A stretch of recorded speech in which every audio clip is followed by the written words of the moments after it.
Hi everybody, and welcome to my video, Shakespeare Hacks, Tricks, and Tips. My name is Carrie, and I'm here to help everybody learn how to read Shakespeare a little less painlessly. The reason I'm making this video is because I remember in high school, whenever I had to read Shakespeare, I would start off strong, but I'd get stuck in all these spots with I just get stuck in these word jumbles. And then when I went to college and I was acting in Shakespeare plays, I was able to understand things a little more. And now whenever I go to read Shakespeare, I find that by using certain tricks and certain things that I know about Shakespeare, I'm able to read it more fluently, and I'm really able to get into the flow and actually the beauty of the words.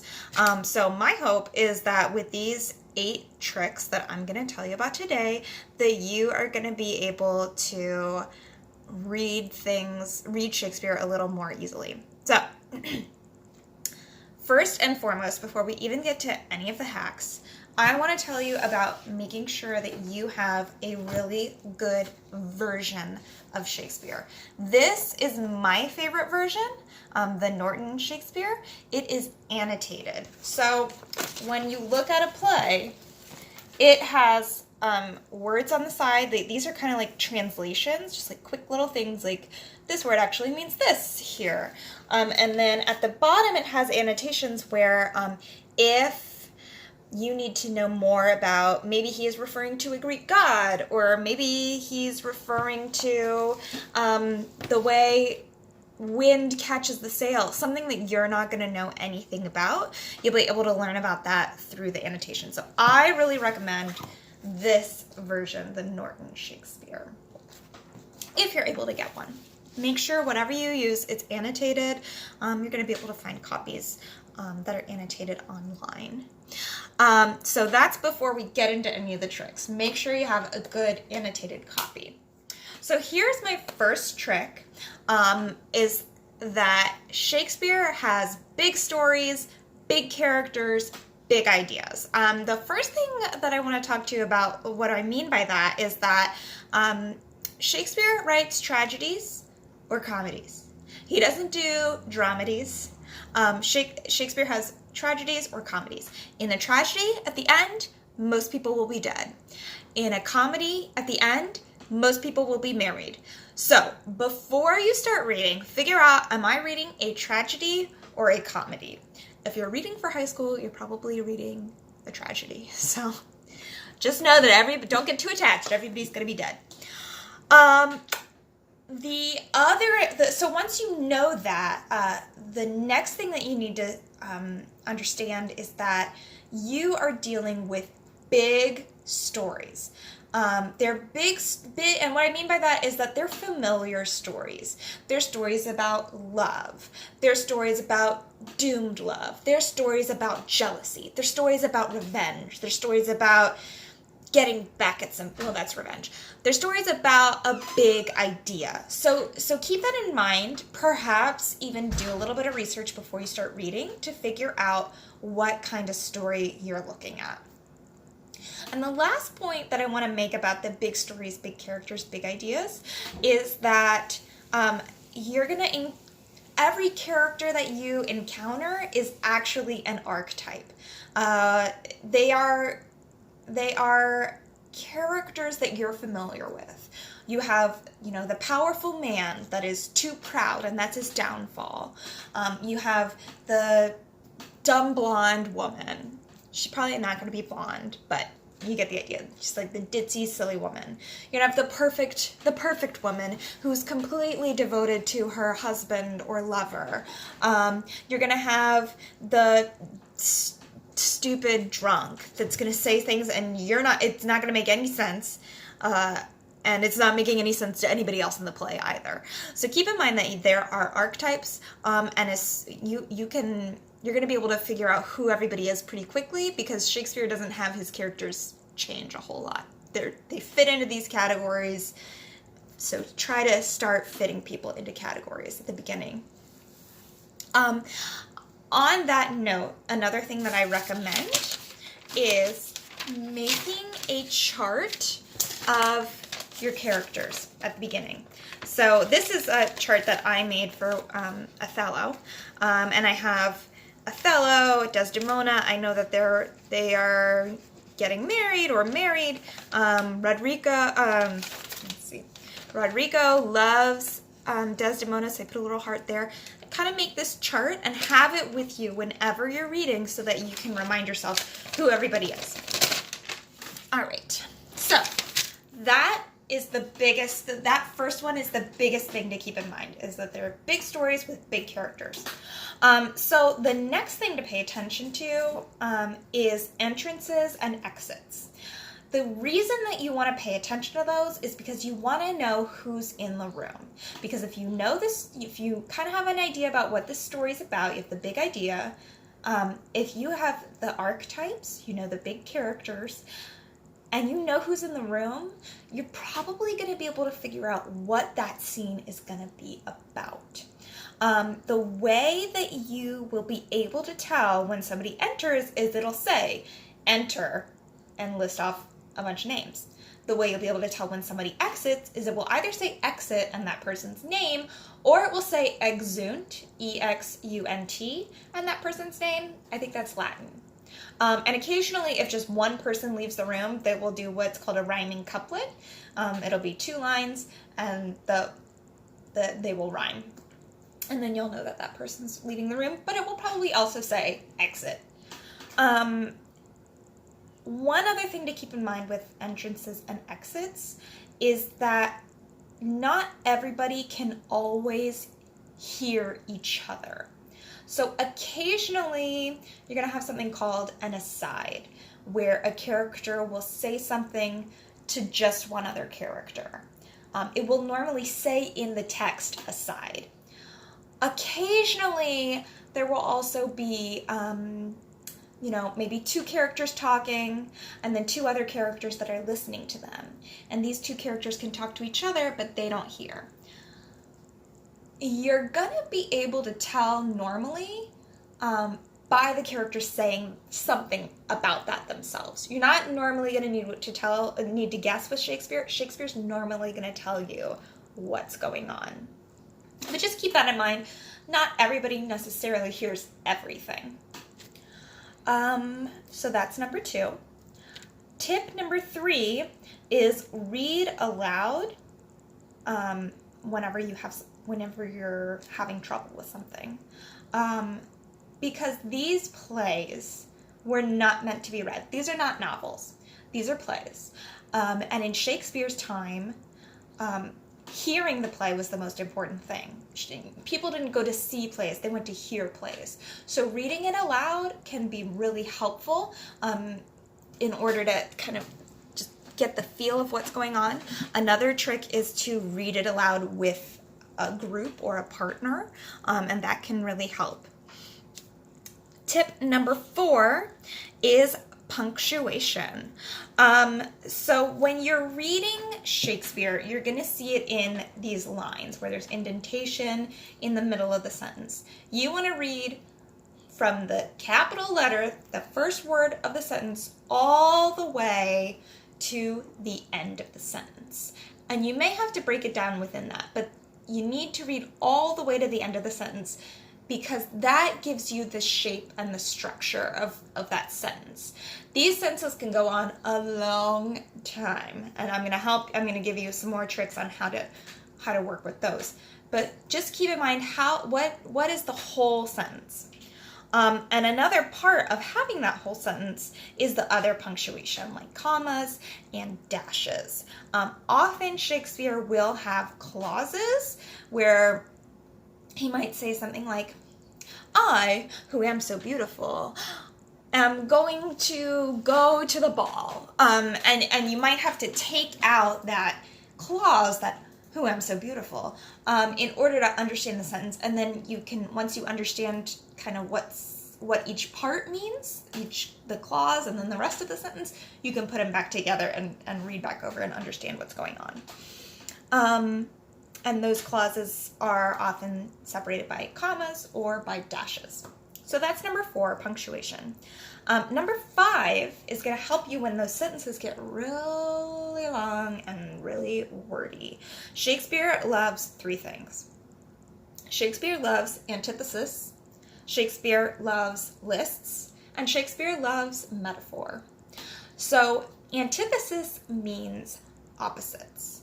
Shakespeare may try to make a point by listing the opposites. He may say, you know, if this woman is faithful, then she is a beautiful dove. But if she's unfaithful, she's a hideous pigeon, or something like that. It's going to be using opposite ideas to kind of make a foil of each other, to illustrate things better.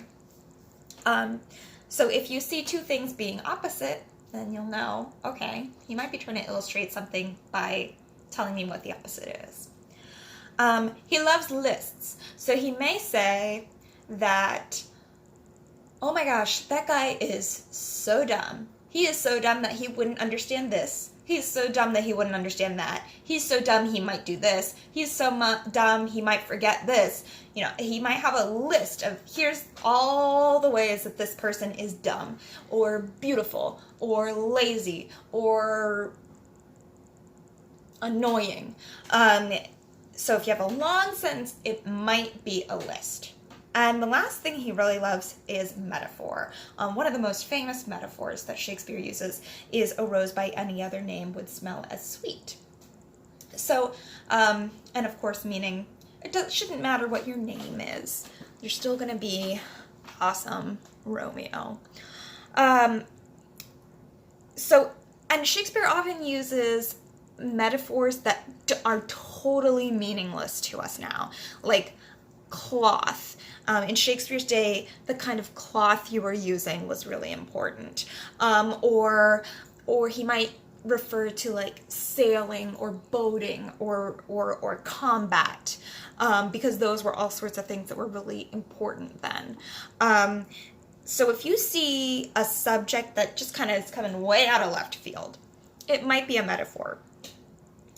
And kind of along metaphor also is personification. Shakespeare often will refer to an idea like peace or freedom or envy as he or she. So if you see he or she and you don't know who they're referring to, look for kind of those big ideas, and Shakespeare may be referring to those big ideas. So that's number 5, list, antithesis, and metaphor. Number 6, my tip for number 6 is that some words have slightly different or totally different meanings than they do today. So they might even have the opposite meaning.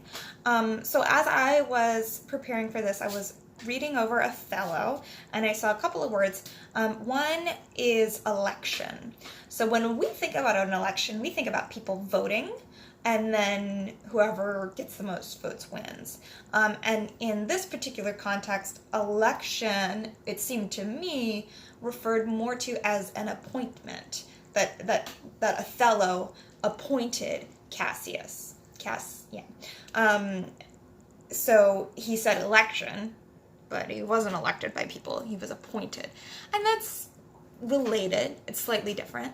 And I also, when I think about that, I also think about elect, like I elect to study English. Elect can also mean choice. So kind of look at those root words and see, okay, maybe this has a slightly different meaning. Another example is suit. In Othello, he talks about a suit, and you think, I didn't even think they wore suits in Shakespeare's time. He might be referring to a suit like a case, like a persuasive point of view, kind of the way a lawyer has a suit against somebody. So words might have a little bit different meaning. Have a dictionary with you. Have an annotated copy of Shakespeare if possible, and that will help with that. Another part of words having a slightly different meaning is what I call function words, or like those small words like of, so, that, if, A, and one example also from Othello that I want to tell you about is A, he says, Cassio, a Florentine, or it might be a Florentine. He's actually saying that Cassio is from Florentine. So A might mean from or a Florentine person. But don't get too caught up in those a, so, and, the, if, those kinds of words, because they're probably going to mean something slightly different. And could, would, should, must. They're going to have slightly different colors, slightly different meanings, slightly different feelings. So just keep that in mind. The last part of some words having different meanings is puns. Shakespeare loves puns. Often when you're reading, especially when you're reading, they're not going to be funny. Sometimes they are not going to make any sense because we don't use those words that way anymore. And often they're going to be of a sexual nature. So that's exciting. And then that's number 6. Number 7 is verse. If you've learned anything about Shakespeare, you probably know that Shakespeare uses iambic pentameter. That means that each line that's set up this way has 10 syllables, and they are unstressed, stressed, unstressed, stressed, unstressed, stressed. And they sound like this. Ba-da, ba-da, ba-da, ba-da, ba-da.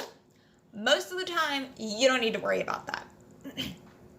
If you're confused, it can help to figure out what they're stressing. That's not the first place I would go if you're confused. I would use the other ones first. And the other thing that it can do is sometimes indicate uncertainty. When the verse is disrupted, that's when you know something's going on. So one of my favorite parts of Shakespeare is something called feminine endings. And that's when they have an extra syllable on the end. To be or not to be, that is the question, right? It's da-da, da-da, da-da, da-da, da-da, da. It's got an extra syllable. And that extra syllable indicates uncertainty. It indicates that it's a question. My favorite one is, shall I speak ill of him that is my husband? Meaning, oh, I don't know if I should be talking bad about Romeo because he's my husband. So look out for those feminine endings. And also there are almost no pauses in Shakespeare. So if two characters are talking, that iambic pentameter is driving them into the next line. They're very rarely ever going to pause. Part of verse is sometimes the words need to be shortened or put together or smushed up so that they fit in that iambic pentameter. The one you're probably most familiar with is tis. It is. Tis. And that just helps Shakespeare fit things together. The other thing that Shakespeare will do is take a word like blessed. That's one syllable. Shakespeare may put an accent mark on blessed and make it blessed. That, as far as I know, is just to make the iambic pentameter work.